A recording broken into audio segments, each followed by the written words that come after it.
I'm so excited to share with you our overarching theme for this month, and it is when work feels like fresh air or secondhand smoke, right? So we want to be looking through the lens as a leader, as a team member. What culture am I in? Is it a healthy culture? Is it a dysfunctional or toxic culture? So it's really important that we can't change what we don't acknowledge, right? Right away, you might be going, okay, this is the reality. I know I've worked in a dysfunctional organization where the communication was very, very confusing. It wasn't clear. They would ask, how do you feel, or what do you think? And then you would answer, and then you're being told, no, that's not the direction we're taking, and no, that's not the way it is. So it really wasn't the transparency that we know occurs in healthy cultures. So I want you to be an observer over the next 7 days. Take a look at your work culture and say, just take a look at, is there one area that you're noticing stands out? That's great that you think, yeah, we do this really, really well. And I would put that in the healthy category, that yes, the health of our team really, this is one action step that we're doing that I think we're doing well, because I think it's important to focus on what we do well. Then I'd like you to also observe, what is one thing that you notice your team might be doing that's toxic or dysfunctional, or again, like secondhand smoke. Because as you know, I do a lot of leadership coaching, whether it's middle manager or senior leaders.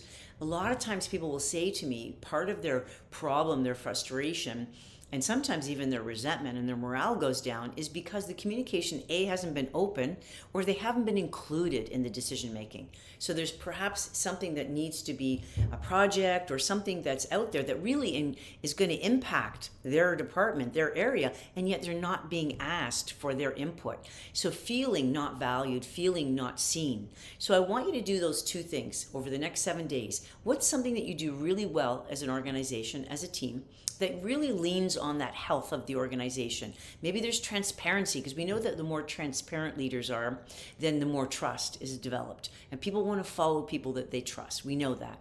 And then I want you to take a look at what's one area that your team maybe is struggling, and maybe there is some element of dysfunction and toxicity, which at this point, I want to be really transparent with you.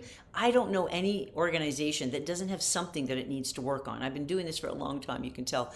And so I think it's important, not so that we butcher what's not working. We take a look at both what is working and what's not working.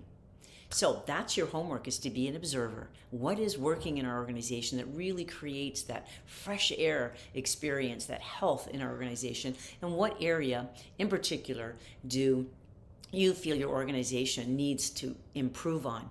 Now I got one more thing for you. What's one action step you can do that actually will support the culture shifting? So that one area, let's say hypothetically you say, well, Cate, I have to say we're really not so great at the communication.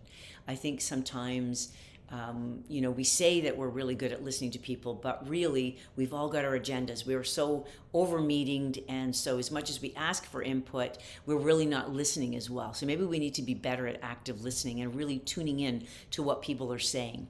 So maybe that's it. But I would love then for you to be that active listener for the next 7 days. So be that change you want to see in the world. I heard recently, and I think it's brilliant, put down the magnifying glass and pick up the mirror.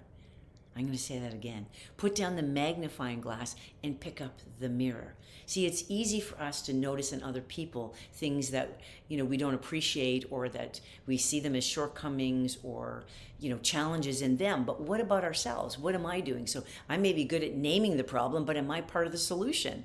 And I think it's really important that we understand that we have that power. I'm all about owning your power, finding your voice, and being part of the solution. So I'd love to hear how it works for you. Have yourself a beautiful day. Remember, you are a powerhouse.